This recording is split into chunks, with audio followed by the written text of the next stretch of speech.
Welcome to the Bhakti Sangha Japa group. Today we are reading Sri Caitanya Caritamrta, Madhya Lila 25.73 onwards. Savithri Mataji, are you there, Mataji, in the call? Yes. Hare Krishna. This is Savithri Devidasi. Please accept humble obeisances. All goes to Srila Prabhupada, all goes to Srila Gurudev, all the Vaishnavas.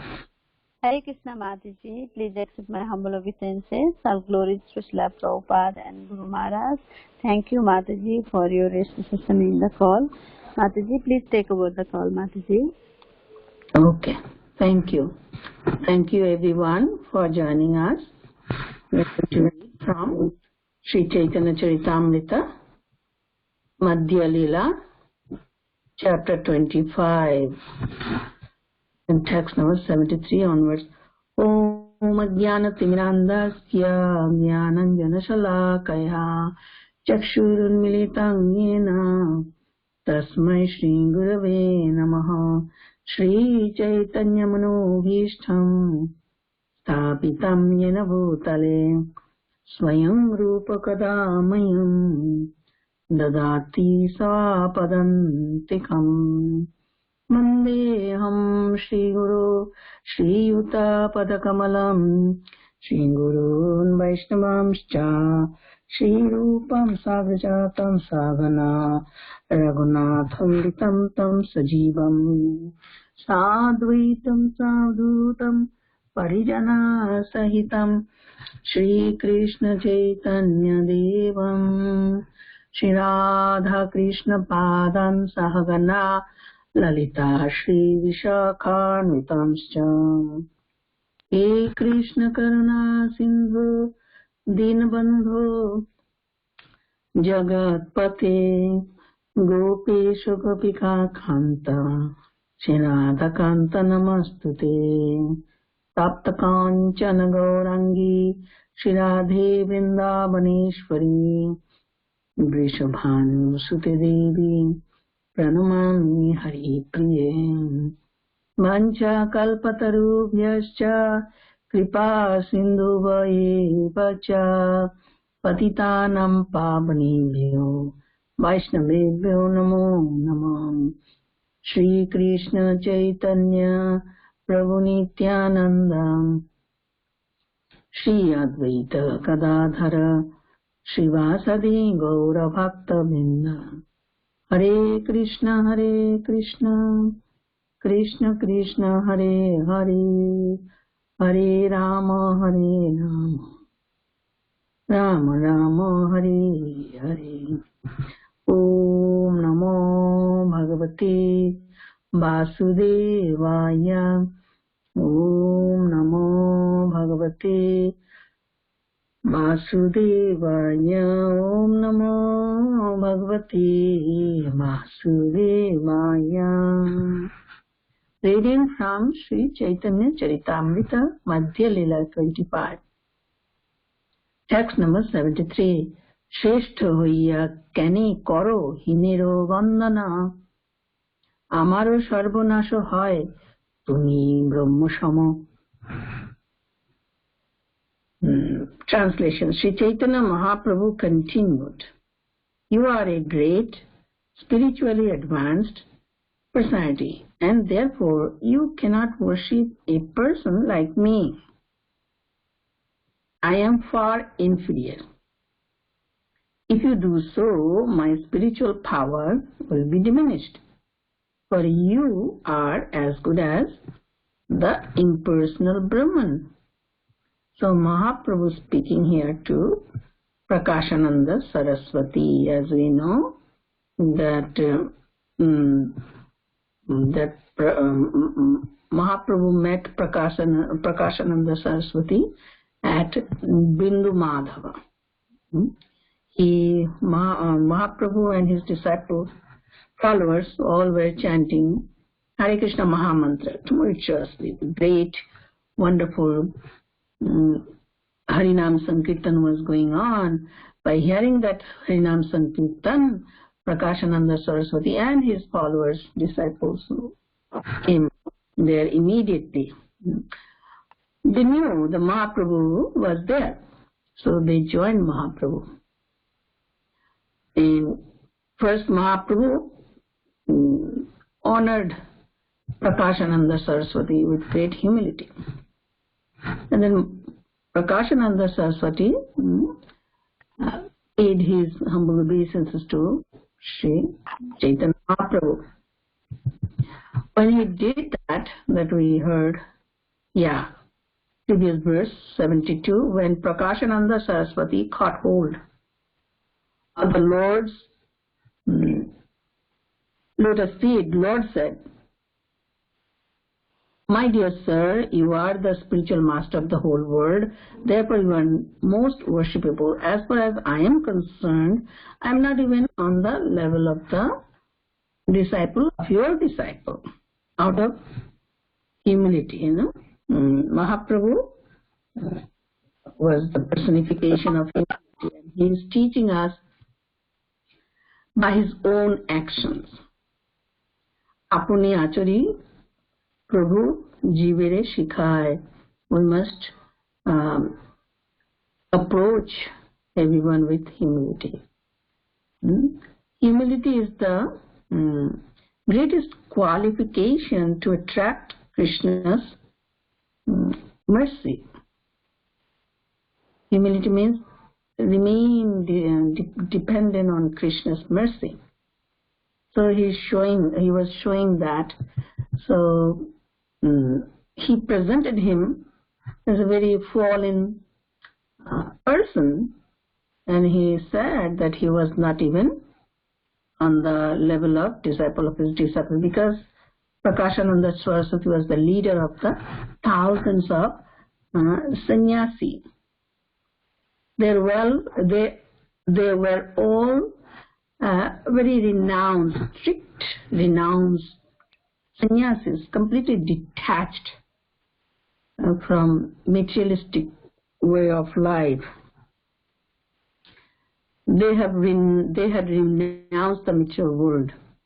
So they were free from Maya, from material energy. So, one sense they were Mayatita or Brahma Jnani, Brahma Jnani. So, today's verse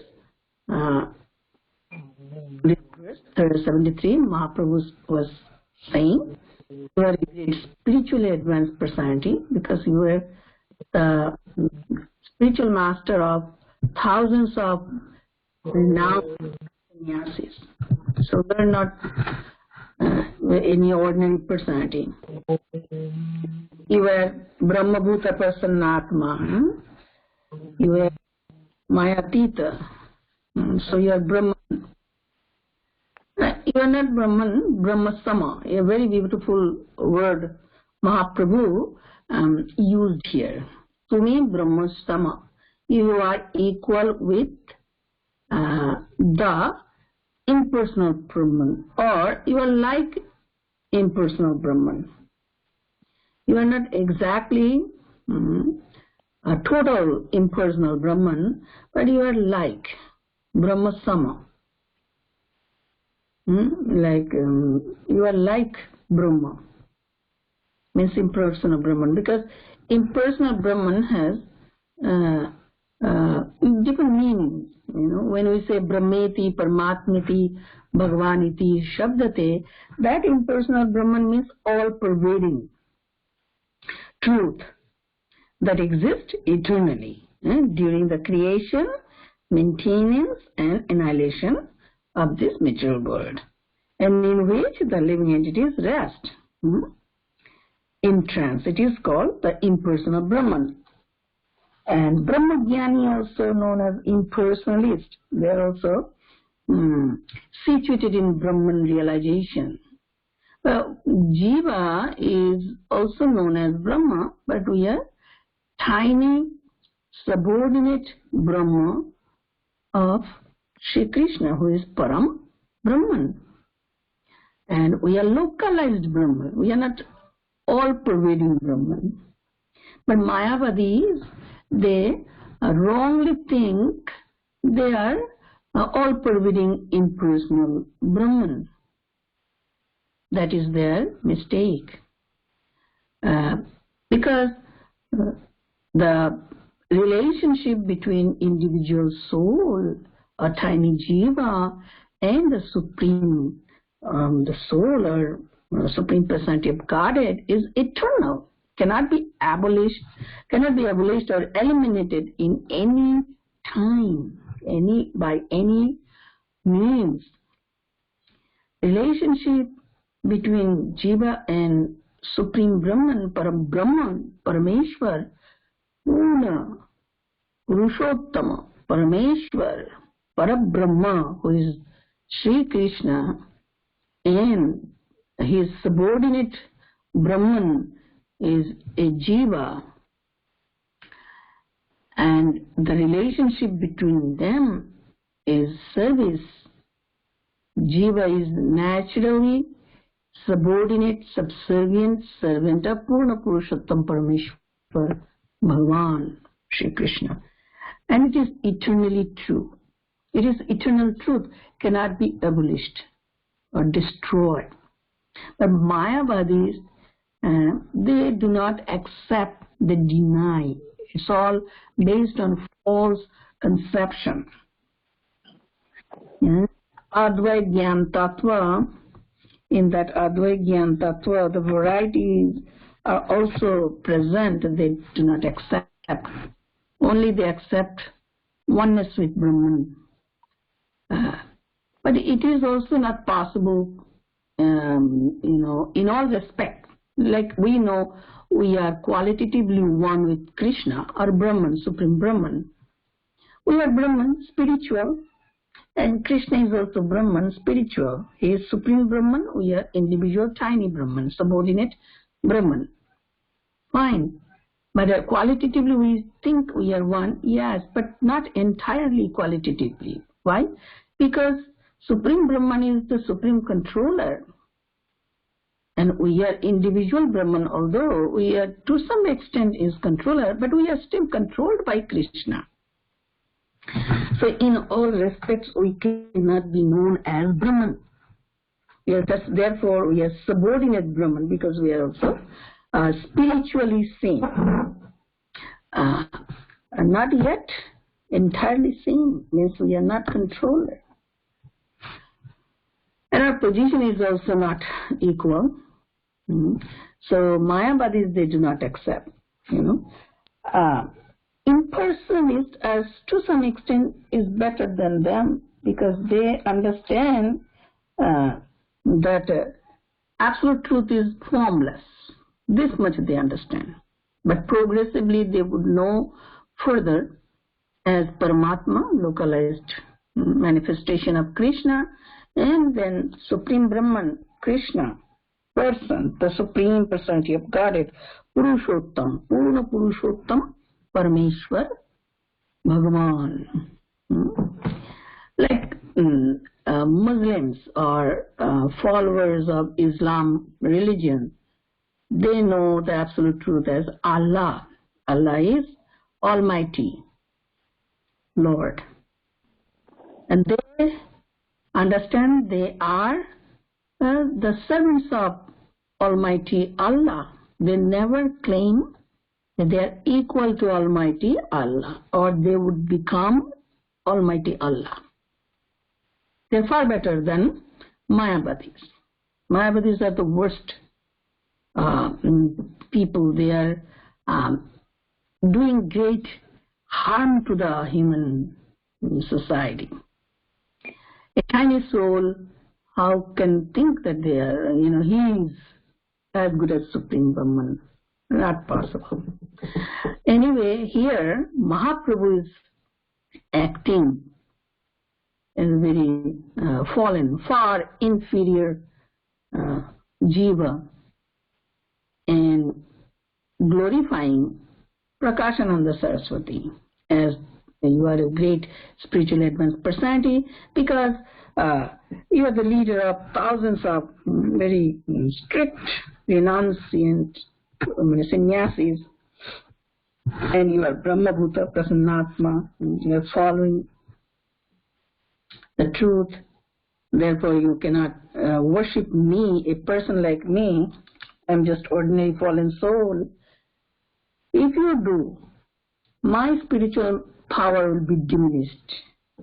It's a fact. Means a devotee, if he is puffed up by thinking I'm so great, then his spiritual power will be diminished and ultimately will be finished. Ultimately will be finished. Means that is the impediment for development of the pure devotion to Krishna, which is our original constitutional position as the pure servant of Krishna, unalloyed servant of Krishna. This is the original position. So that position we would not develop if we puffed up that I'm so great. I'm like Brahma Sama already. So this is advice. This is the advice by Mahaprabhu. Humility will be vanished. We think I'm so great, and bhakti will be finished. So far, you are as good as the impersonal Brahman. So Mahaprabhu said to Prakashananda Saraswati that way. He is not Brahma, but like Brahma. Brahma means all-pervading truth. So now we are going to the next 74. Jaddopi tumare shavo brahmo shamo bhashe loko shikha lagiyo iche korite na aishe. My dear sir, for you, everyone is on the level of impersonal Brahman. Brahma Sama equal to impersonal Brahman. But for the enlightenment of people, people in general, you should not behave in that way. My dear sir, for you, everyone is on the level of impersonal Brahman, but for the enlightenment of people in general, you should not behave in that way.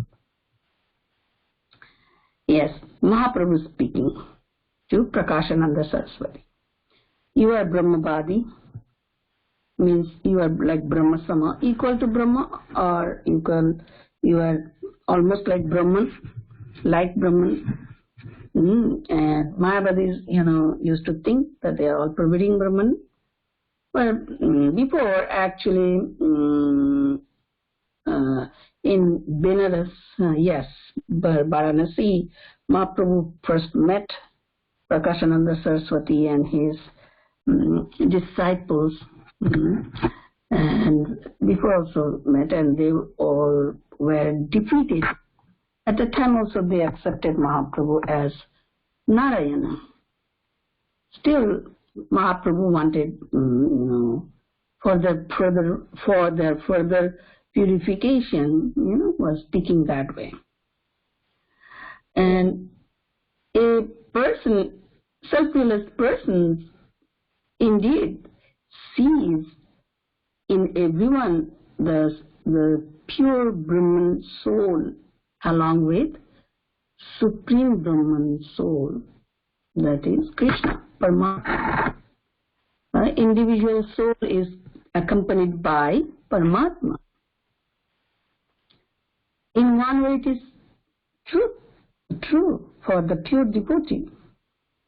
Their vision is so sharp that they see their vision pierces through the flesh, bone, and directly touch the heart and see the soul and super soul.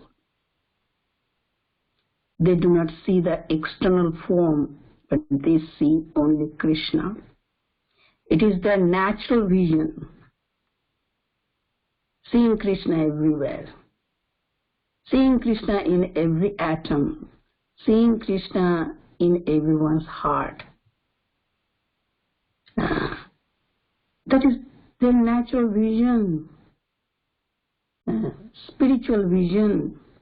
They do not know anything else but Krishna. So Mahaprabhu is speaking, although for you everyone on the level of impersonal Brahman means, of course, the formless, all-pervading Brahman, or individual Brahman, spiritual being. But soul is also Brahman, but subordinate Brahman, right? But for the enlightenment of people in general, you should not behave that. Means we should behave in 4 ways, right?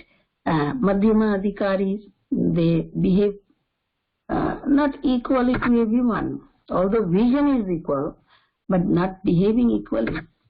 They're completely devoted. They're in love with Supreme Lord, right? And they're very friendly to the friendship. They have friendship with the devotees, and they're very much indifferent to the envious people, and they are very much merciful to the neophyte, to the innocent people. In that way they behave, right?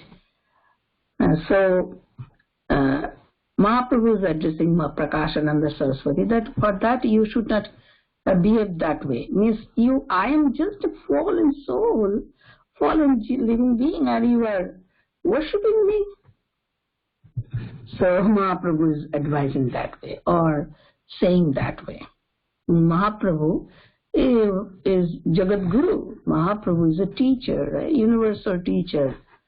Whatever Mahaprabhu says, that is the sar, right? We heard those verses, no? Beautiful, beautiful verses. Chaitanya Radashmai, Chaitanya Radash, Chaitanya Radashmai, Dashatash. No, not that one. Chaitanya Gosai Jai Kahe, Shei Matosar. We heard, right, those verses in this chapter about Chaitanya Mahaprabhu's points. Chaitanya Mahaprabhu's teaching is the ultimate teaching. That's the point. Also, Chaitanya Mahaprabhu gave short understanding of the 6 darshan, right? So, yeah. Chaitanya Gosai Jai Kahe Shei Matosar Ar Jato Moto Shei Shop Charkhar, right? Means Chaitanya Mahaprabhu, whatever is saying, that is the essence of all Vedic wisdom. And any other mata, patha, all are just useless. Means not according to the Shastra, not according to the Bhagavad Dharma. So Mahaprabhu, whatever said, this is Bhagavad Dharma, eternal religion. So we heard Mahaprabhu is universal teacher, Jagat Guru, and he is showing the world how to become a natural, pure devotee of Krishna. He has given us the Swarupa. He has informed us our Swarupa form. What is our form? The servitude. Servitorship is our form. Service attitude is our form. Jive Swarupa hai Krishna Nitya Das. And he is also showing, he was also showing by his Leelas, how to become a subordinate servant of Krishna, always following Krishna's will. Now 76, one verse from where? Anyway, one verse. Jivan muktapi punar yanti samsara vasanam yadyachinta mahashakto bhagavatya aparadhinaha. If a person considered liberated in this life commits offenses against the reservoir of inconceivable potencies, the Supreme Personality of Godhead, he will again fall down and desire of material atmosphere for material enjoyment. So the point is, point is, he is making a point that I am really a fallen, tiny soul. I'm really a fallen, tiny soul. What is called? Yeah. Did I miss anything? So you are worshipping me like I am. Oh no, I made one mistake. Yeah, I skipped one verse. That's why I was not feeling okay. Now I'm going to the next. That is 75. তেহ কহে তোমারও পূর্বে নিন্দা অপরাধ যে করিল তোমারও চরণ স্পর্শে সব ক্ষয় গেল. Means I made a mistake. Sorry for that. Skipping 75, I went to 76. So now we are in the text number 75. Translation. Prakashananda Saraswati replied, formerly I committed many offenses against you by blaspheming you, but now the effects of my offenses are counteracted by my touching your lotus feet. Very wonderful statement by Prakashananda Saraswati. Because first we heard, he caught hold the lotus feet of Mahaprabhu. And then he paid his humble obeisances to Mahaprabhu, respect, was feeling very much surrendered to Mahaprabhu. The sense of submission was so great in Prakashananda Saraswati, so he is now replying. He was now replying. Formerly, I committed many offenses against you by blaspheming you. We know the story, right? They were all impersonations, not impersonations, they're worse than that. They were Mayavadi sannyasis, and along with Prakashananda Saraswati, who was the leader, they all blasphemed him, and they blasphemed by saying that Mahaprabhu was just a sentimental person. He would just chant, dance in the street without studying Shariraka Vashya, the great commentaries given by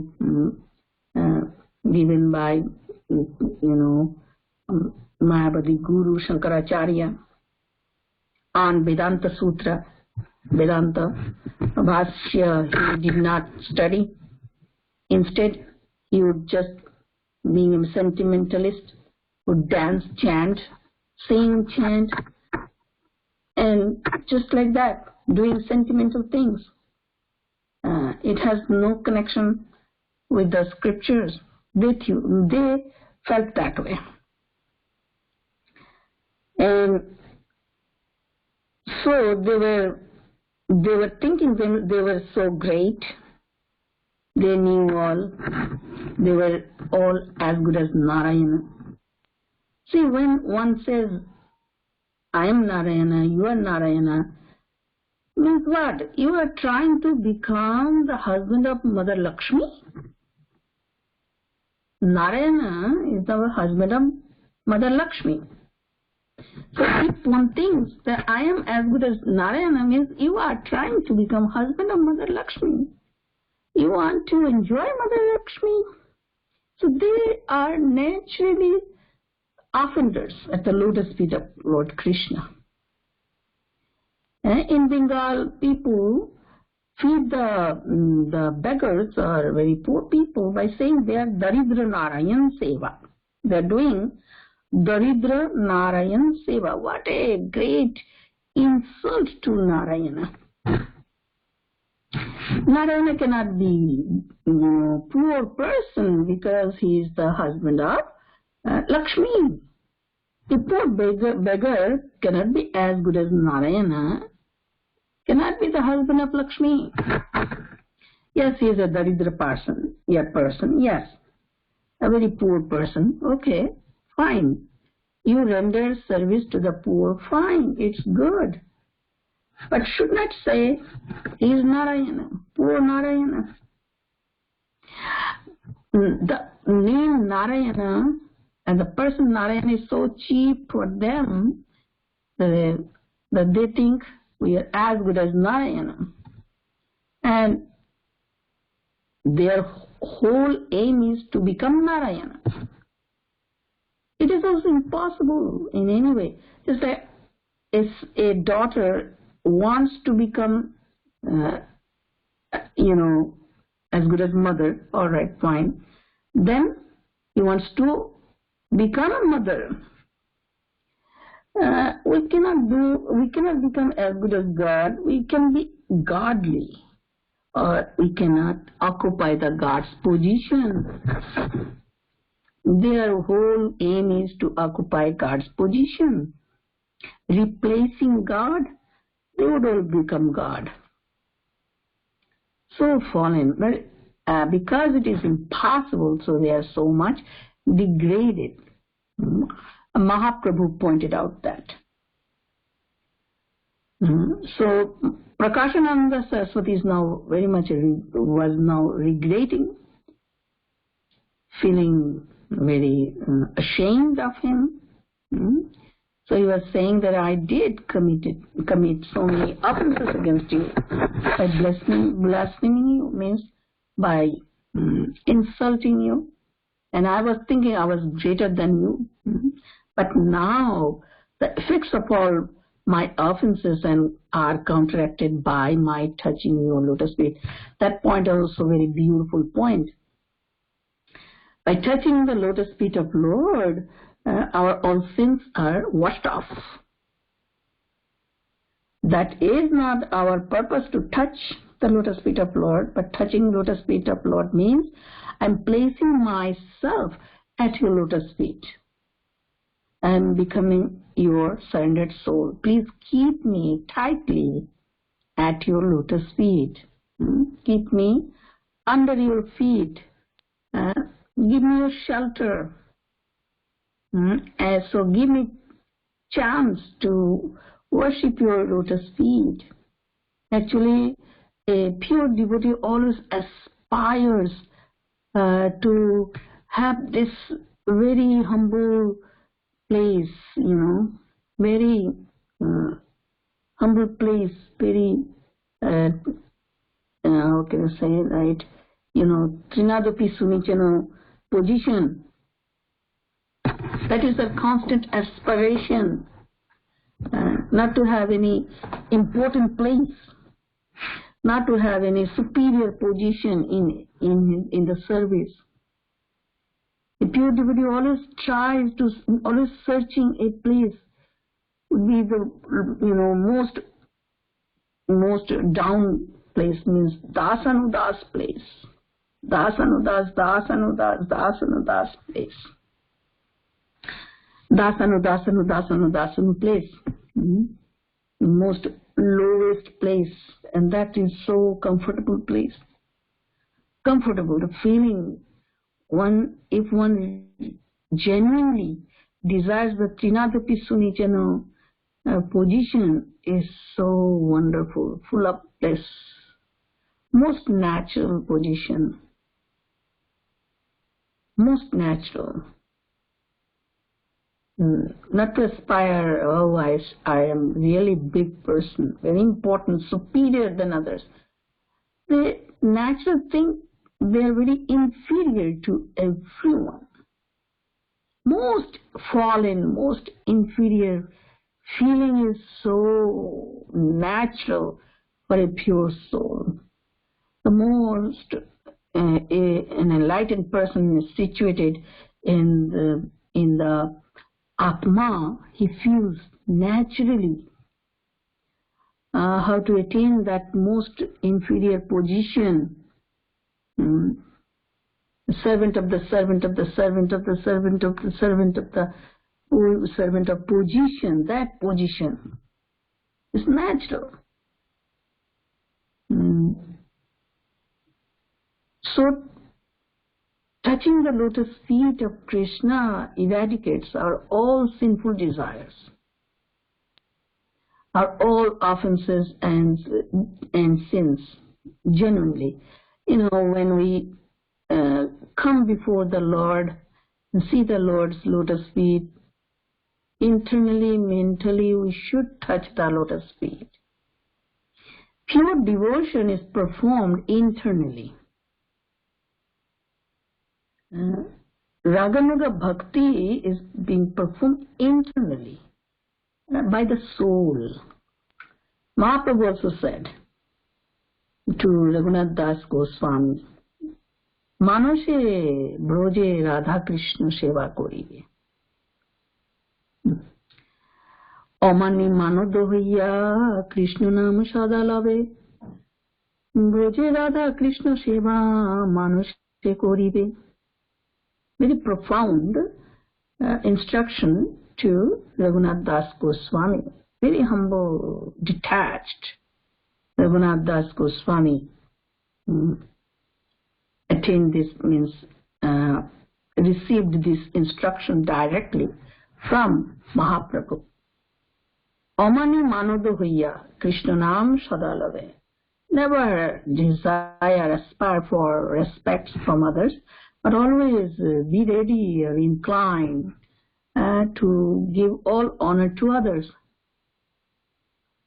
Broji Radha Krishna Seva, and in Vrindavan perform, render devotional service to Shri Radha and Krishna, Manose Koribe, in your mind or internally with the soul. Soul must be engaged in the service of the Lord internally. That is Raganuga Bhakti. More we chant Hare Krishna mantra, more we become very much internally active. Not only internally active, but internally interactive. Interactive with Shri Radha Krishna. I'm just wondering, my sound is all nice? Means what I'm speaking? Yes, Mataji, it's good. All right, thank you. Because I heard some complaint. That's why. Okay. So, the soul must be engaged in spontaneous, loving, natural service to Shri Radha Krishna in the mind. In other words, heart, soul, and mind should be offered to Lord.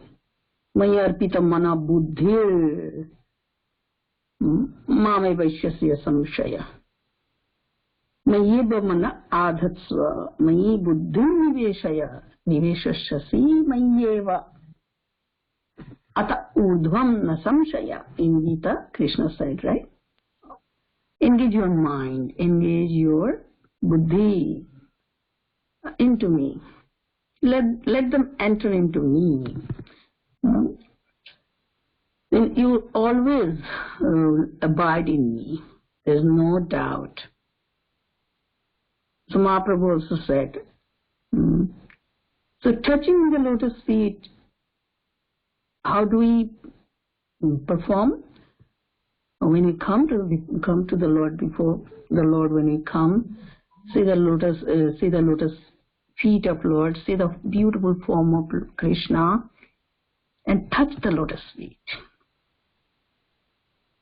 And Prakashananda Saraswati directly touched.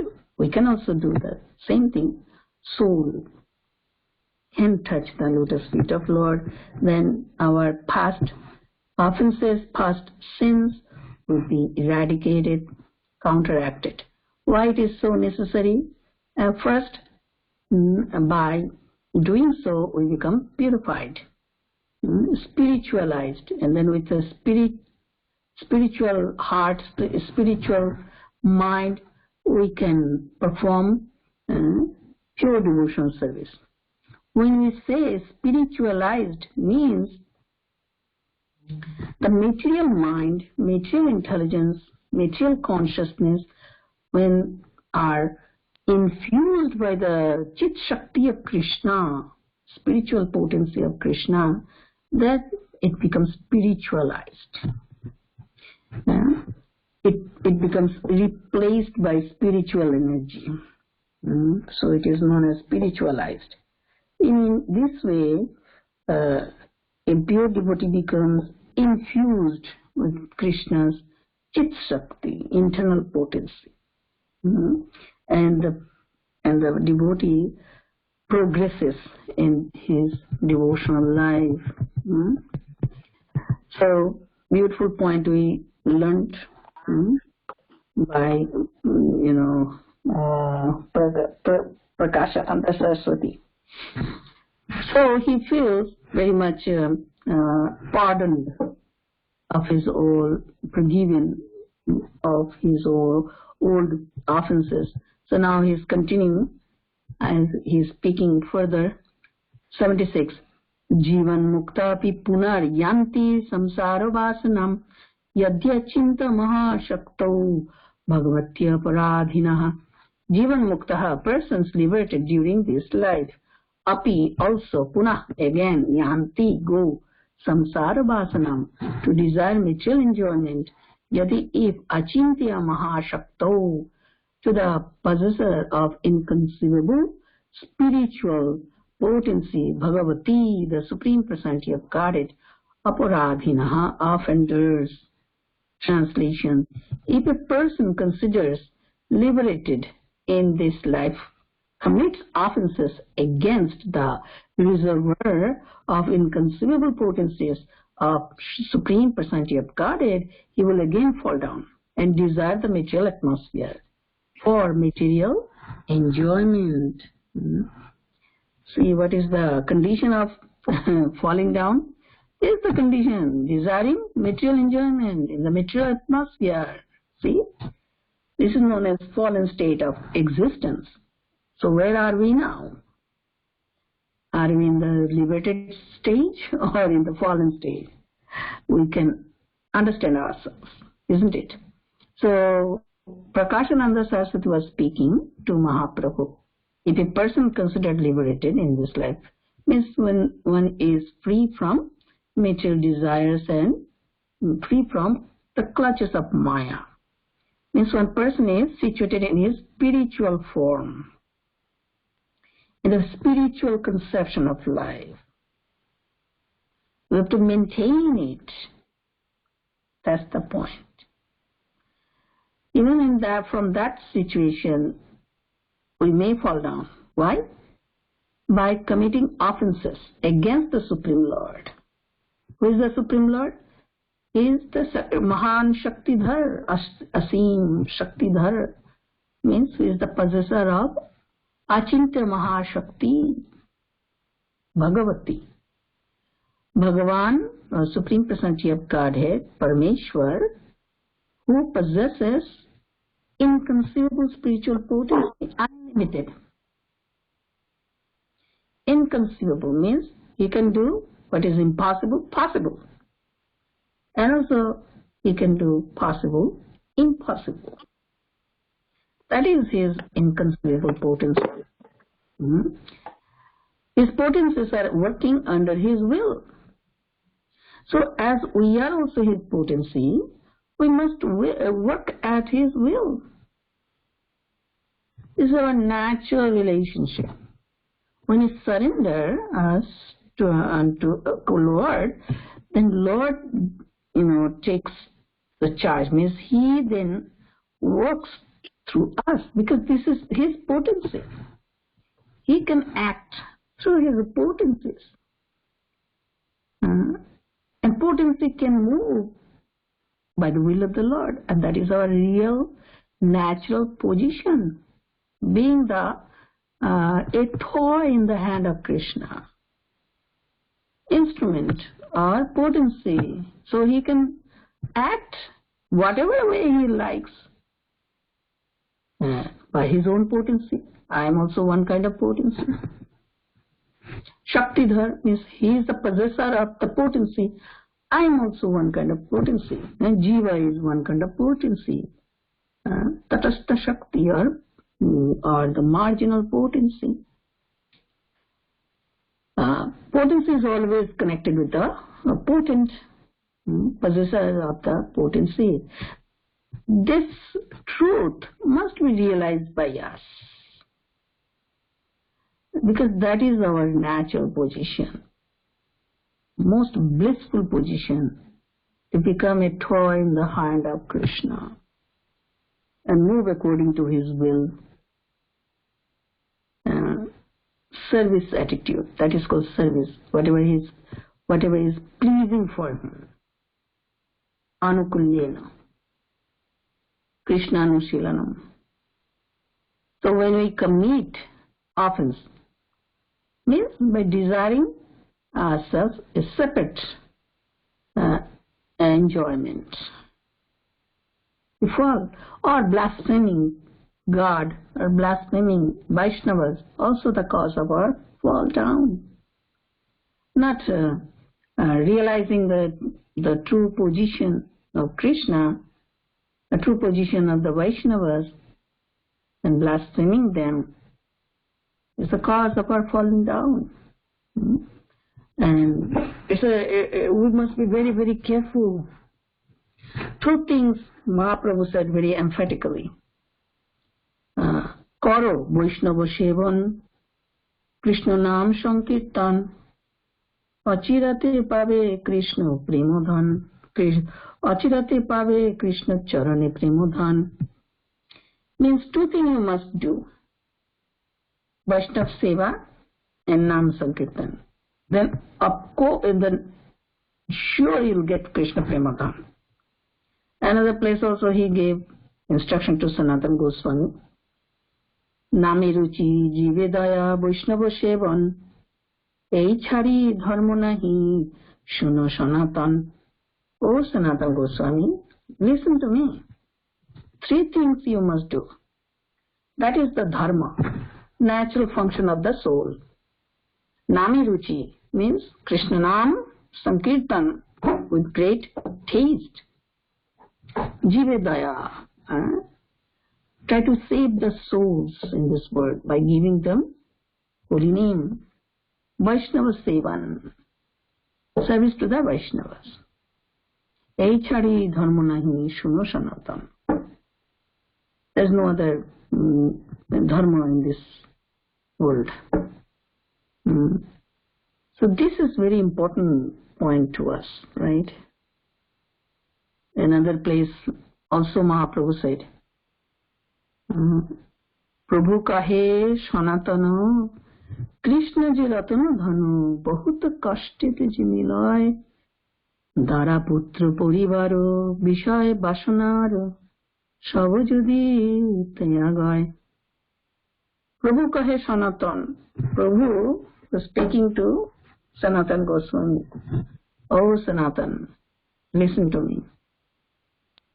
Krishna ji ratana dhan. Krishna is our most precious jewel, wealth of jewels. You can say ratna dhan. Bahut kashtete ji milay. But to attain Krishna, it is not easy. We have to undergo a severe austerity. Why? Dara putra porivar. Dara means wife, putra means son, porivar family, Vishay Basana are, and the material desires, desire for sense enjoyment, and possessing material wealth.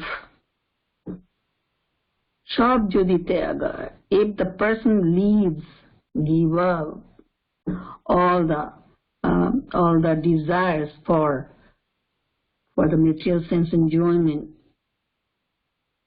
give up the material desires for his own selfish fulfillment of his own selfish enjoyment,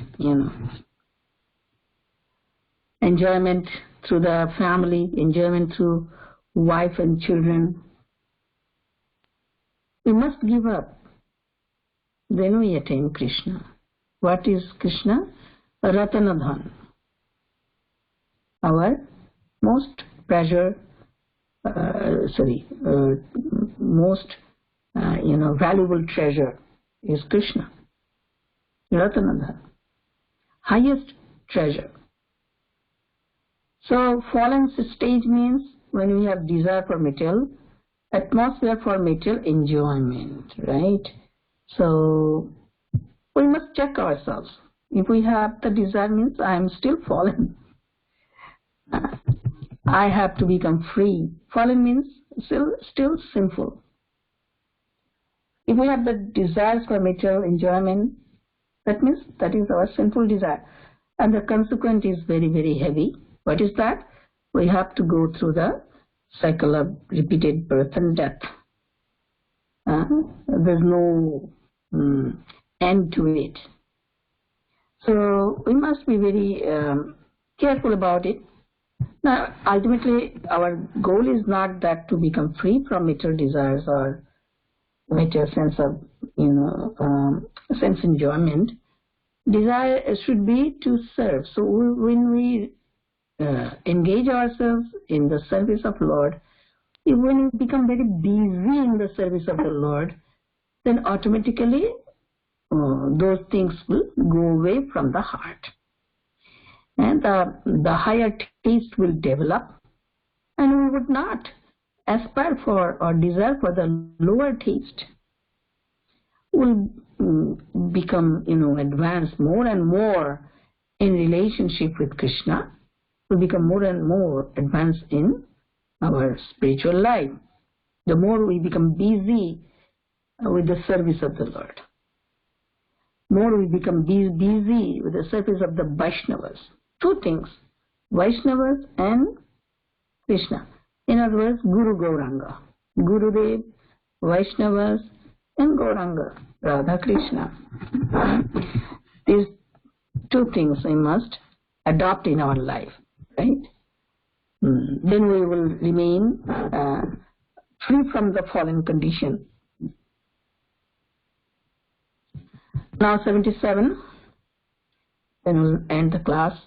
Savai Bhagavata Srimad Pada Sparsha Hatashuha Bheje Sarpa Bapu Itva Rupam Vidyadharachitam. Sa, he, the serpent, by indeed Bhagavata, the Supreme Personality of Godhead, Krishna, Srimad Pada Sparsha, by the touch of the lotus feet, Hata Ashubha, relieved from all reactions of sinful life. Bheje, achieved, Sarpa Vapu, the body of a snake, Itva, giving up, Rupam, beauty, Vidyadhara Architam, suitable for a person of Vidyadhara Loka. Translation: being touched by the lotus feet of Sri Krishna, that serpent was immediately freed from the reactions of his sinful life. Thus the serpent gave up his body and assumed the body of a beautiful Vidyadhara demigod. This is a quotation from Srimad Bhagavatam 10.34.9.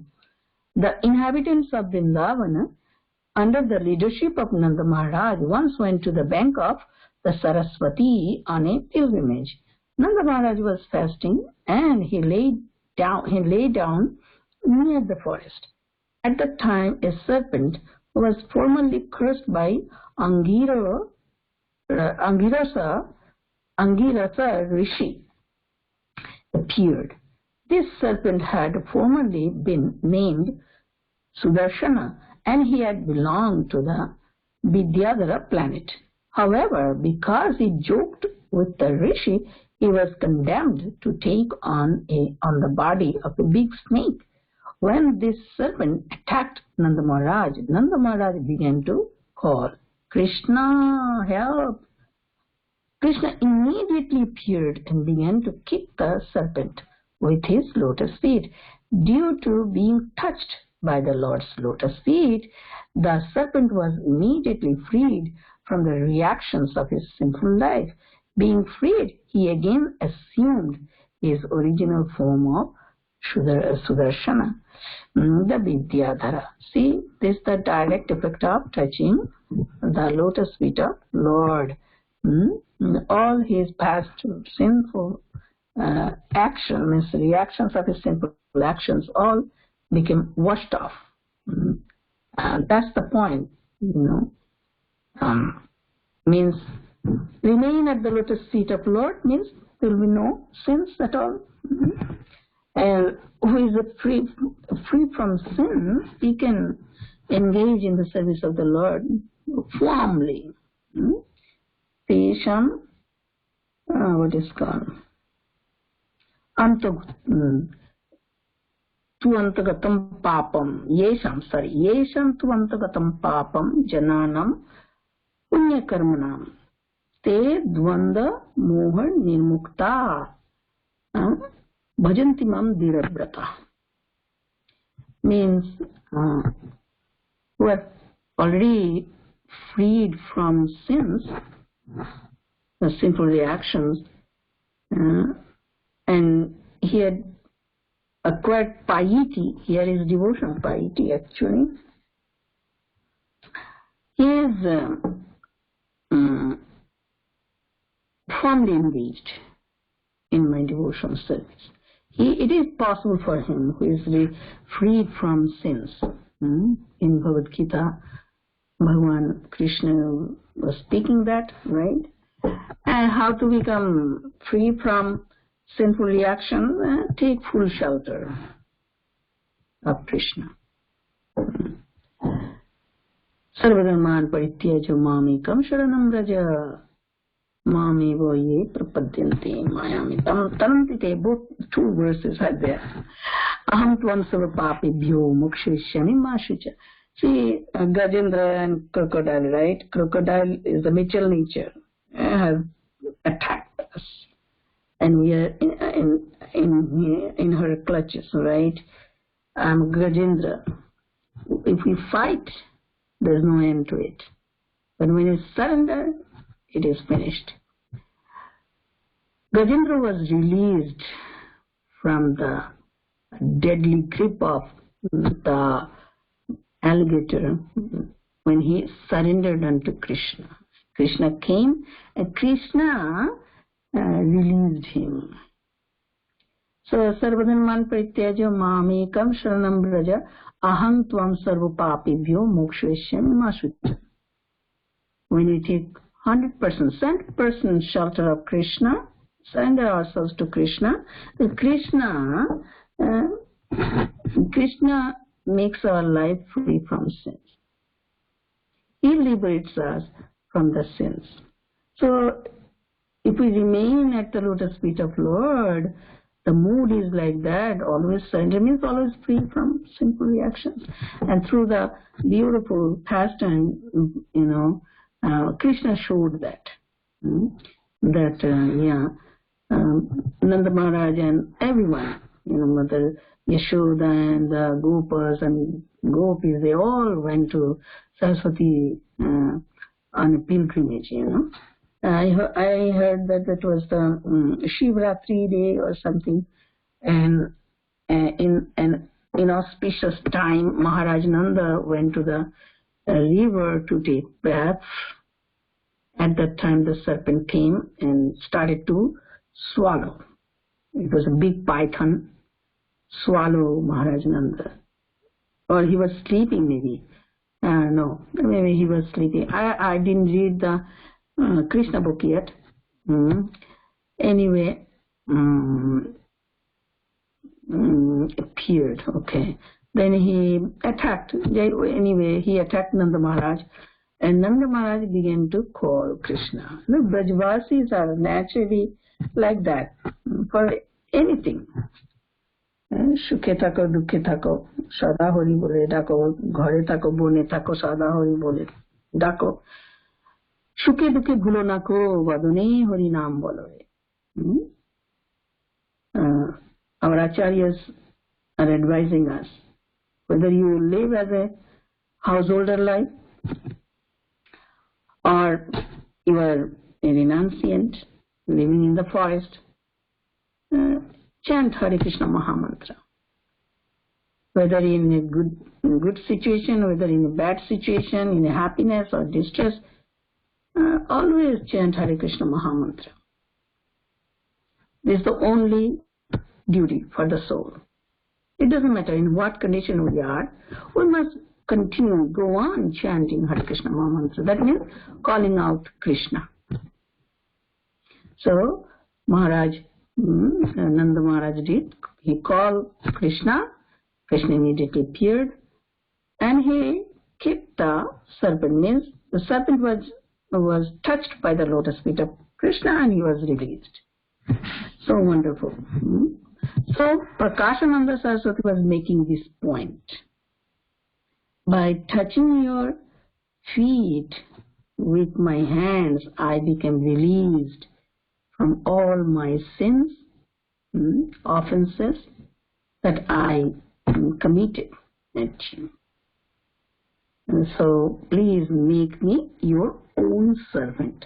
That is the prayer, A same point for us, praying to the Lord, please accept me as your eternal servant.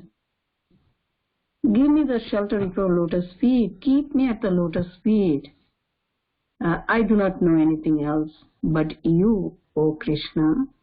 I don't have any residence but your lotus feet, O Krishna. I've been wandering life after life from one place to another, from one species to another species. There's no resting place for me, but your lotus feet are the resting place for me. Keep me at your lotus feet. Keep me under your shelter. Please do not neglect me. Make me your own servant. Right? This is the natural mood of a devotee. All right. Thank you so much. Thank you very much. So we have covered up to 77. Hare Krishna. Hare Bol. Hare Krishna Mataji, Dhanasam. All glories to Srila Prabhupada and Guru Maharaj. Thank you so much, Mataji, for the beautiful class. Hare Krishna.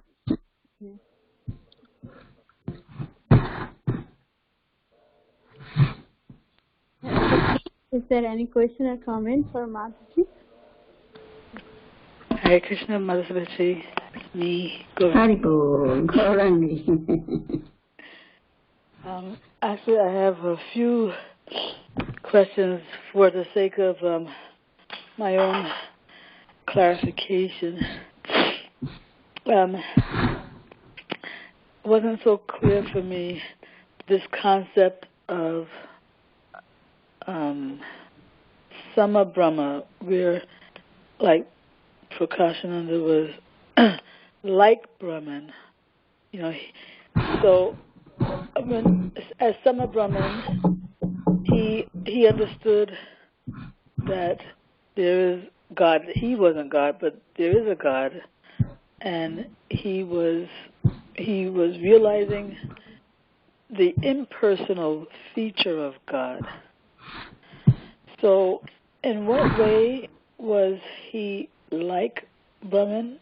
It's because he saw that he was just like a small particle of that impersonal feature?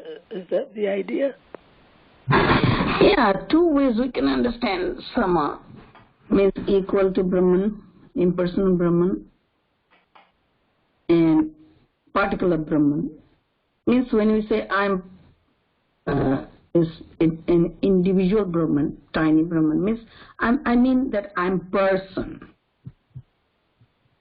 I'm a person, isn't it? Devotees also have this understanding. Brahmeti, Paramatmiti, Bhagavaniti, Shabdate. Means when we say Brahmeti means impersonal, all-pervading Brahman aspect, impersonal aspect of Lord Brahmajati, right? But another sense, Brahma, and the word Brahma can be used in so many ways. Krishna is Parabrahma. But Mother Savithri, just in what you just said, I some confusion was there because you said that when he sees himself as a particle of Brahman, it means he sees himself as a person. I didn't say he. I said this is about devotees' understanding. First I'm saying about the devotees' understanding. I didn't... Okay. Mm-hmm. A devotee also understands absolute truth in three aspects, isn't it? Yeah. Impersonal Brahman, Paramatma, and Bhagavan. Impersonal Brahman means all-pervading, spiritual substratum, right? All-pervading, everywhere. The existence of God, also known as Brahma Jyoti, right?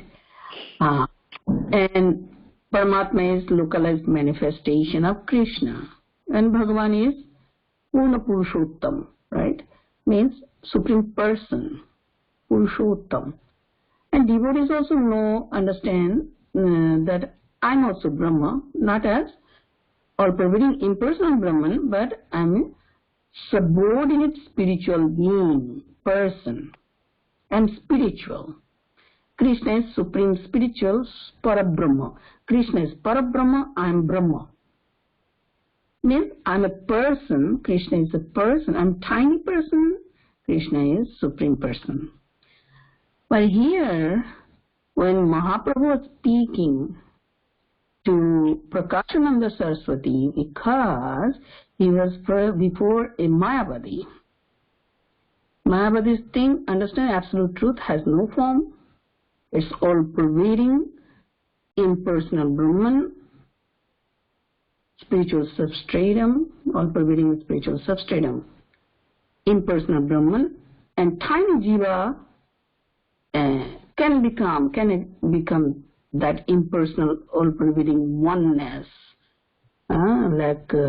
without any differentiation, just one. By mistake, we are, because of Maya, we had been separated from that one impersonal Brahman. So when Mahaprabhu was speaking that you are equal with the impersonal Brahman, means all-pervading impersonal Brahman is not possible, but Brahma-sama means you are like that. You are thinking like that. What I understand it that way. But it is also possible, but Mahaprabhu was speaking, Jiva also thinks that I am all-pervading impersonal Brahman. I am all-pervading Brahman. So it can be also possible that Mahaprabhu was saying that you are thinking, not thinking you are Brahman as a person, tiny person. Alright? You said Mahaprabhu was saying that you are as good as, you are, as a translation, you are as good as the impersonal Brahman. What does the mean impersonal Brahman here? All-pervading, formless. When impersonal Brahman means all-pervading, formless. True, but right? It's not Mayavadi. That it is Mayavadi. You are as good as, wow, it is Mayavadi. Understanding one aspect of Krishna is impersonal Brahman is different thing. And when you think you are as good as impersonal Brahman, it's totally Mayavadi. Are we all pervading? Never. Okay, so you see, I got confused because it's Lord Caitanya himself who is calling Prakashananda Saraswati Sama Brahma, but Sama Brahma means Mayavad. Yes. And so Lord Caitanya is saying that Prakashananda Saraswati, therefore, is Mayavad. By calling him Sama Brahma, or that could be also, I'm Brahma, but still I'm thinking I'm impersonal. I understand I'm tiny Brahma. Like devotees have the clear understanding. I'm a servant Brahma. Mm-hmm. I'm Brahma, but I'm conscious servant Brahma. And Krishna is conscious supreme Brahma. Perfect understanding. Person. Well, yeah.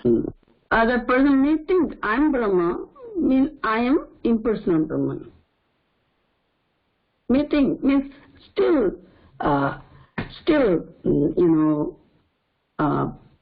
Prakashananda Saraswati needed some purification. What I understand, because the purport is not there, right? So as good as means like impersonal Brahman.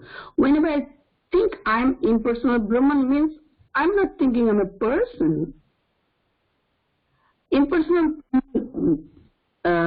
means negation of material personality. Means yes, I am spiritual personality. That is Brahman. I'm never a material personality, right? In truth, I am spiritual personality. If that you see, equals... what confused me was that since Lord Caitanya was calling him like Brahma, I thought he was saying that it's a fact. You are like impersonal Brahma. You are like impersonal Brahma, but he wasn't. He wasn't condoning that conception. He was. Yeah, it means there is a trap of Mayabad in us, although we are in devotional line. Yeah. The trap. Because Brahmeti, yes, we start to perceive Krishna is everywhere. That means he cannot be a person. No, he is a person. The more we chant Hare Krishna Mahamantra, we understand it's one aspect of Krishna. But Krishna is a person. This is an inconceivable potency. By his inconceivable potency, he is a person, all-pervading person. Inconceivable. He is all-pervading person.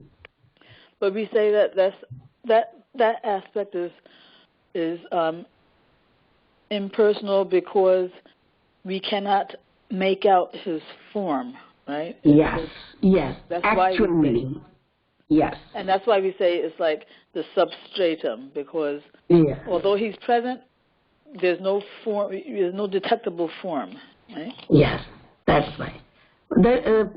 Krishna also spoke, right? Abhyaktamurtina, maya tadam idam jagat sarvam abhyaktamurtina, in 9th chapter, I think, 9th chapter, that I am everywhere by my abhyakta, unmanifest form.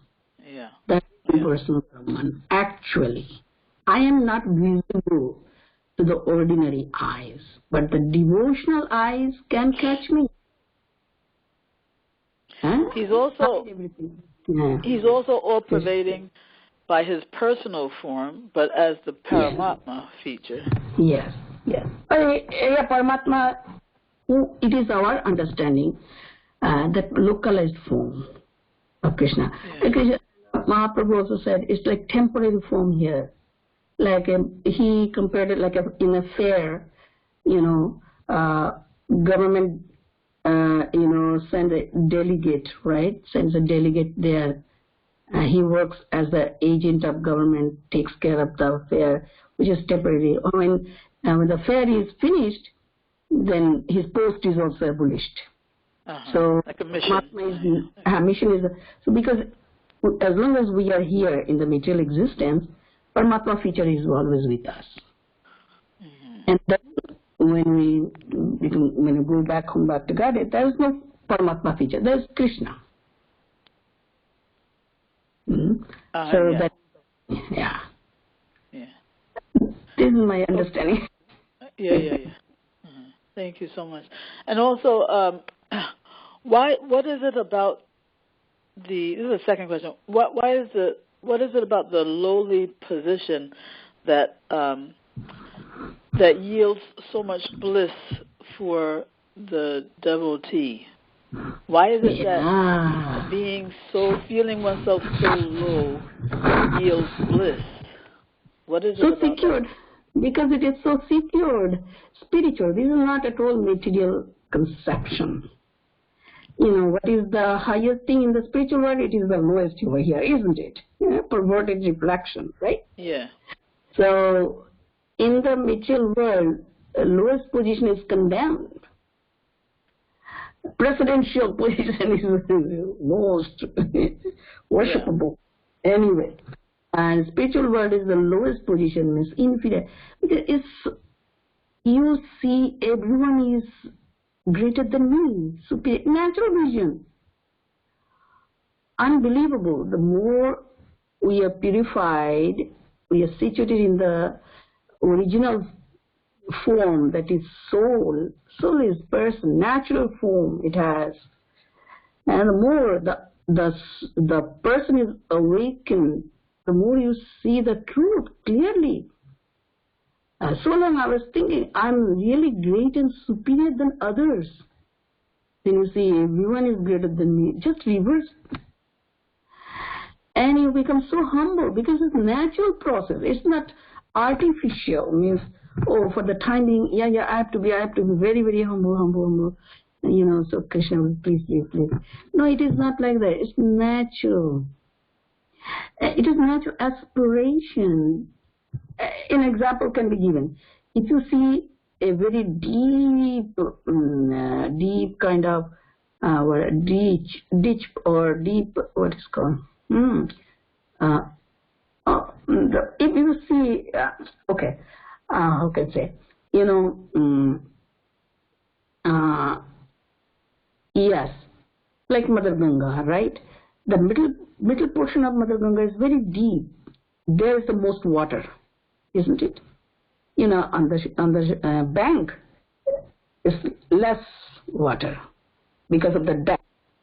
And in the middle of the Mother Ganga is the most water. And water is very calm.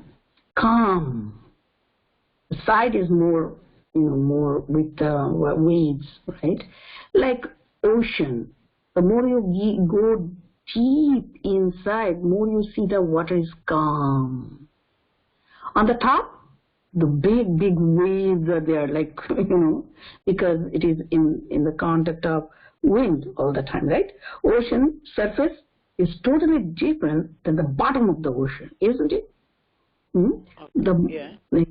Depth, it depends on the depth. I mean, the more bottom you go, more you feel calm.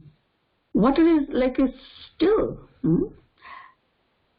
So this is the point. The more you go to the bottom, actually natural process, your movement goes down, means you're feeling, I mean to say, bottom. And you contain more devotion. The more you go to the bottom, the more you have devotion to Krishna, more you feel happy. It's like it depends on the depth. Means the more go you to the bottom of the river or ocean, more water is there, like that. Yeah, but I'm trying to apply that analogy to the actual devotion. Why is it that when you have, the more devotion you have, why is it that the lower you feel, and therefore the more bliss? More bliss. I'm trying to get the logical correlation. I'm sorry, the proper words I'm unable to use. I'm thinking totally in Bengali. Bengali, the more, wherever you see the more depth, you can contain more, things, right? Deep, you can say. Sometimes it happens, to me, I lose proper wordings to convey a point. Okay. You got it? I've heard, let me see if I can repeat it properly, that when you feel Krishna's love, you want to, being in that subordinate or the more helpless you feel, the more mercy or love you can experience, Yes. Yes. Because, to say, because the greater need you feel, the more mercy you can experience, because you can only feel mercy when you have need. So something like that, you know. But the reality is this: the more you go to the lowest position, the more you have devotion to Krishna. Just like in the ocean, the more you go deep down, you more contain water, more contain and calm, quiet. The bliss is there, and devotion is also there. It depends on the depth of the ocean. Yeah, I guess I'm trying to understand the connection between, feeling oneself low and having great devotion. Why are it those is not material. It is not material. So search out your position. You see, you have to go down, bottom. You go down, means das anudas. You feel, I am truly servants of my acharyas, the parampara. See, we understand we belong to a particular parampara or four paramparas. All the Vaishnavas, community are one, because all are Vaishnavas, they are all one. True feeling that I am servant of the acharyas, like Madhvacharya, Ramanujacharya, or Bhakti Siddhanta, Siddhanta Saraswati, Bhakti Vedanta, my Guru Maharaj or Vaishnavas, true feelings that I am their subordinate, that appears. It's our natural position. You feel deep connection with your natural humility. Right? What is the starting point? When we are situated in the true form, spiritual body. When the spiritual body's natural potency is awakened, then you see this. Sense of devotion increases, sense of surrender increases, sense of bliss or happiness increases. Means one after another. Means our true nature, that sense of feeling is there, Sense of feeling of our true nature is there. When we are situated in the spiritual form. That is Bhakti ultimately. The devotee worships Krishna in a spiritual form, with a spiritual form. Antaschintita deha. We all studied that in the 8th chapter of Madhya Lila, right? When Krishna and Ramananda Rai were talking together. So we have to practically go through that. Do it. I'm a soul, fine. Are you situated in the soul? That's the point. Then you will have the sense of devotion automatically, more sense of surrender, more sense of being, a subordinate servant of my superiors, my Gurudev, all the acharyas, Vaishnava acharyas, parampara. The natural sense of feeling will awaken.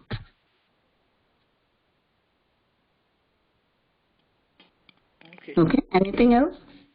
Yeah, one quick thing, one last thing is, when you're telling us that we should touch Krishna's lotus feet, and so of course this should not be a mechanical process.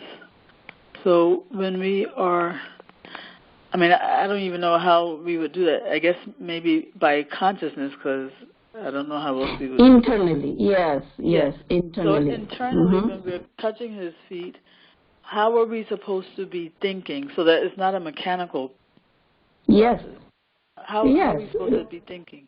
When you come before the Lord, you cannot just go there and touch the lotus feet. I had the good fortune when I used to do service in the temple in New Jersey, right? Then I would really nicely massage the lotus feet. Anyway.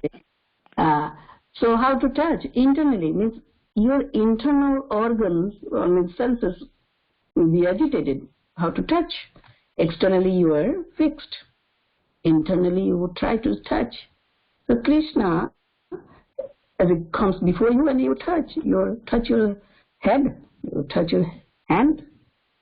Krishna allows. It's not mechanical. That's the point. Krishna, please allow me to touch you. Please, please. I am a spiritual person. My senses are there. Please allow me to touch you with my spiritual senses. Because externally you are fixed with the folded hands, isn't it? Or mentally you see you are going there and touching the feet. Internally. So your total concentration is would be like that. Externally, I cannot reach the lotus feet altar. It's far from me. I'm not supposed to touch the deity form of Krishna. But internally, who can stop you? Internally, you go there and touch. These are the way we can touch the Lord. That's what I'm saying. But the devotee, the reason why he wants to touch his feet is shelter, connection, interaction. A devotee can live without Krishna. A devotee desires there should not be any distance between me and Krishna. And internally also together. Two birds are living together in the heart, right? Dva suparna samane vrikshe. The body is like the vriksha, like tree. Heart is like the nest where two birds are sitting. Or one vriksha, one bird is just sitting there witnessing, another bird is eating the fruits, right, of the tree. So many examples are there in the Upanishads or in other scriptures, right, in Vedic scriptures. So in this way we can meditate on like that, meditate on the soul and super soul, two birds. One is eating the fruit. One is happiness and distress continuously, and the bird is witnessing. When the eating bird sees the friendly bird, then only he gets the peace, right? Tam atmastham anupashyanti, right? What is that? Nityo nityanam chetanas chetananam eko bahunam yo vidadati kaman yo atmastham anupashyati desham shantim netaresham. Means who sees, I think I have missed one or two words. Means Krishna is the supreme Nitya, we are plural, many Nityas, and he is fulfilling all our desires. When we see Krishna atmastham inside our heart, anupashyanti means constantly when we see Krishna within our heart, then we get peace. Netaresam. We are not connected with Krishna, he is not getting peace. So, yes, we should contemplate, introspect the truth, meditate the truth, how two birds in one place, Krishna and the individual soul, are living together, interacting together. It's not that, not interacting just side by side, no. Interacting. Yeah. So for interaction, we need Krishna, that's it. That is rasa. Krishna is also looking forward for rasa. Individual soul also can become happy with the rasa. That's the ultimate goal. Prayojana. Okay? Okay, thank you, Madhya. Thank you so much. Thank you, Gaurangi. Thank you, everyone. Thank you, Hare Krishna Mataji. Thank you so much. Hare Krishna. Time I have one question, Mataji. It's already late, I think, in India. Okay, go ahead. Mataji, in Brahma-Bhuta stage is devotee, they already realize their position, but Mayavadi, they don't have any desire or they don't affected any material pain and pleasure, yes. But devotee's case, they are realizing I am the servant of the Krishna, and then they fully realize, and then they are not affected by the other material things, yes. It's a spiritual platform. See, from gross body consciousness to subtle body consciousness to the spiritual consciousness. We have to progress. Brahma Bhuta stage is spiritual stage. Of course, the body is also energy of Krishna, must be engaged in service of Krishna. Subtle body is also energy of Krishna, must be engaged in Krishna. But I'm beyond that. I'm the soul, spirit soul. We have to come to that platform, Brahma Bhuta. Then only become Prasannatma, na shochati, na kamshati. Realizing that Atma has no connection with the material happenings. Material situations is beyond. Its situation is different. Spiritual. Devotees understand very straightforwardly. I am servant, so I have now my material body available, subtle body available, as well as spiritual body available. It is within the covering of subtle body and material body. Engage everything. That is Brahma Bhuta, means they never come down from the spiritual platform. I'm spirit soul, final. It is the person, spiritual person, which is not non-materials, completely spiritual, like Krishna, qualitatively one with Krishna. So that understanding also should be there for pure devotion. In the beginning, we engage our material body, gross body, subtle body. Means first our conception is gross. I am this body. No, I am superior than that. That is subtle body, mental, psychological body. No, it is not spiritual. Beyond that, spirit soul, Brahma Bhuta. Okay? Ultimately realizing I am a servant of Krishna, that soul is servant. So service attitude wakes. Okay? Mataji. And Mataji, also you were telling us a deep, we need to go to the deep, but I can see for my case, when we want to go deep, so many obstacles there, Mataji, means in material platform. How we can determine to go deep, Mataji? Here is... Yeah, that is a real austerity. Real work is inside work, not outside work. See, Krishna also said in Bhagavad Gita, right? Chapter 5, text number 24, right? Antararama, Antaryoti, Antarjyoti, means whose focus is inward, who is actively rejoicing inward, means whose whole existence is inside, connected fully with Krishna, interacting fully in Krishna internally, he is eligible for going back home, back to garden. See that? By sitting in one place, when all the attention is inward, you find who? The soul. You find who? Krishna. And you surrender unto Krishna. Remain united with Krishna.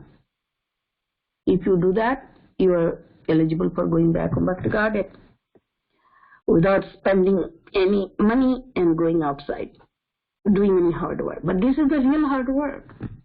As you are saying, going deep inside. And this is the real austerity. Srila Radhanath Maharaj once saying, right, on the surface of the ocean there are so many turbulence, big waves, always. It's very fearsome to see the ocean, isn't it? On the surface, due to the contact of the mighty wind. But if you go deep down at the bottom of the ocean, you see water is very calm, quiet, still. We see the pictures, right? That on the bottom of the ocean, the animals are so still, right? Water is very clear, as if nothing is moving, and the animals, the fish or whatever, they are moving very slowly. So this is the thing. On the surface of our heart, or mind, it is always like a turbulence-like condition. Agitation is always going on. Sometimes happiness, distress, problems, we become easily, with a slight thing, we become agitated. Mind become agitated, right? But go deep inside, we will have spiritual strength, profound spiritual strength. And with that spiritual strength, we find peace and stability. As we were saying, that how can we become, firmly situated in spiritual platform. The stability we are looking for, it is not possible from external situation. The more we are observing the external situation, the more we have become disturbed or agitated. More we go deep inside the soul, heart, we find stability. So that is the real austerity. We all have to try, at least for 10 minutes, 15 minutes in the beginning. Be alone with the Bhagavad Gita.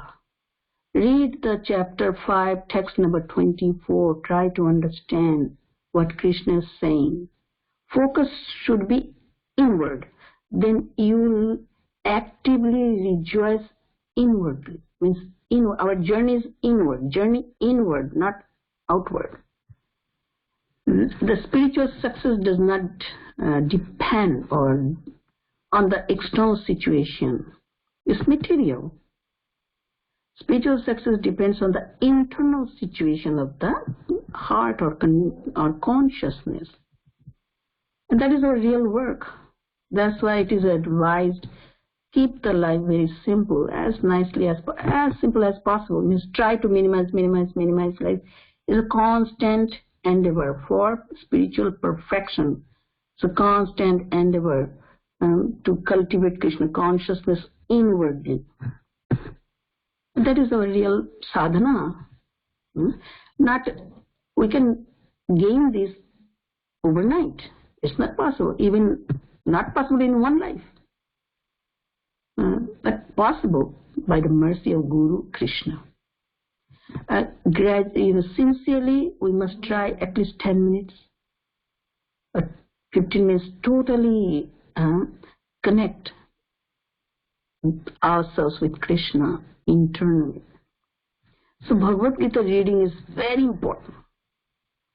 By yourself, self-study. 5th chapter, 6th chapter, beautiful verses are there. Especially 5th chapter, I found very, very helpful for us to develop internal connection with Krishna.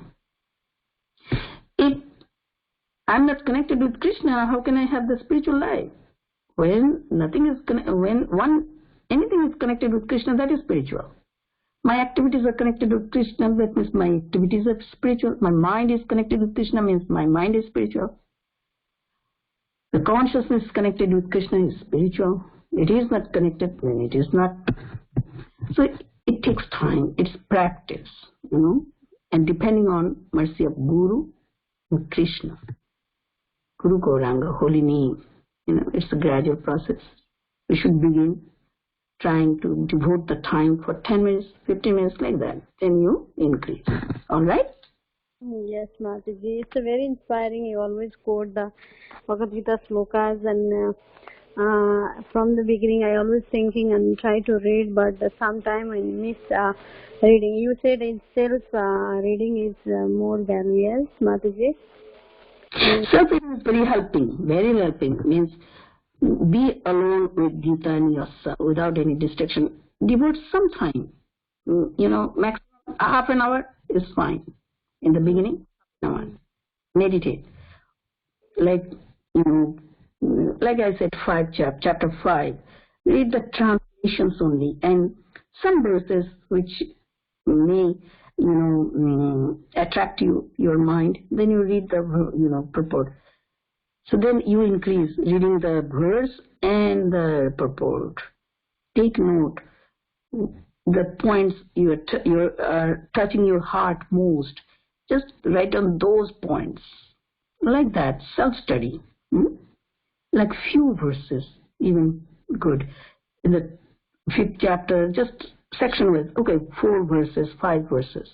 Just try to understand, try to touch the heart of the verse, go deep inside, and absorb. Like that. 10-15 minutes, maximum half an hour, like that. Try like that. Mataji, you said because whenever I read Prabhupada book, I try to read with purport.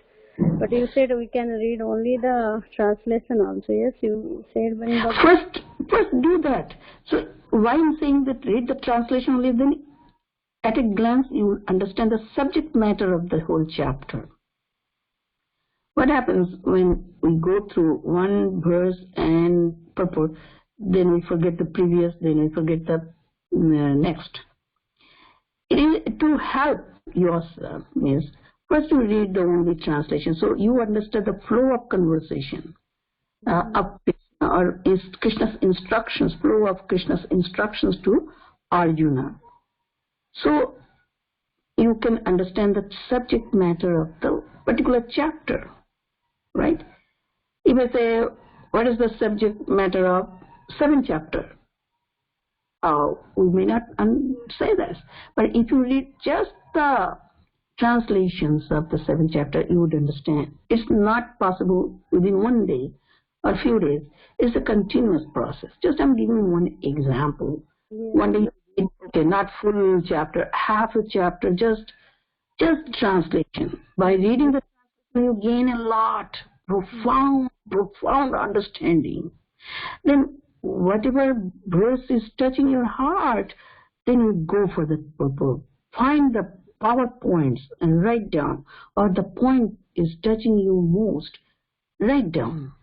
In this way, you can enrich your life profoundly. That is our austerity. Sure, Mataji, because I was always thinking to ask how you can grab the point, because whenever you quote, even especially Bhagavad Gita, when you quote every time, I was really attracted and try to read also, and it's very helpful for me, Mataji. But translation I never try, but I'll try. Thank you, Mataji. Thank you so much. Because even if we have less time, if we read the translation, it will be helpful. Sometimes when we have less time, we discourage to read. If we read with the purport, maybe I may not have the time to read. Maybe one or two. Yes. Yeah. Very good. Yeah. Like 12th chapter, means we should do it serially, but you may go any chapter first. Means start from any point. First you start. That's the point. Start your practice. Whatever chapter attracts you. Maybe 12 Bhakti Yoga, maybe 5th. 5th is, this mystic yogas. Very wonderfully Krishna said, especially 24. Beautiful verse. So beautiful translation. Like that. Try to, internalize more, absorb. Whatever is up to you. Maybe not the full chapter, maybe half chapter. Means we have to gain something. We should not lose. We have to retain the realization or knowledge inside, isn't it?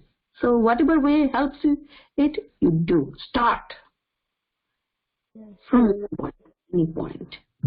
There's no hard and fast rule. Thank you, Mataji. Really, it will be helpful, and I have great desire. Read Bhagavad Gita very systematically, and then observe, meditate more and more Krishna's instructions. Thank you, Mataji. Okay. Thank you. Anybody have any question or comment for Mataji? Otherwise, we can end the call.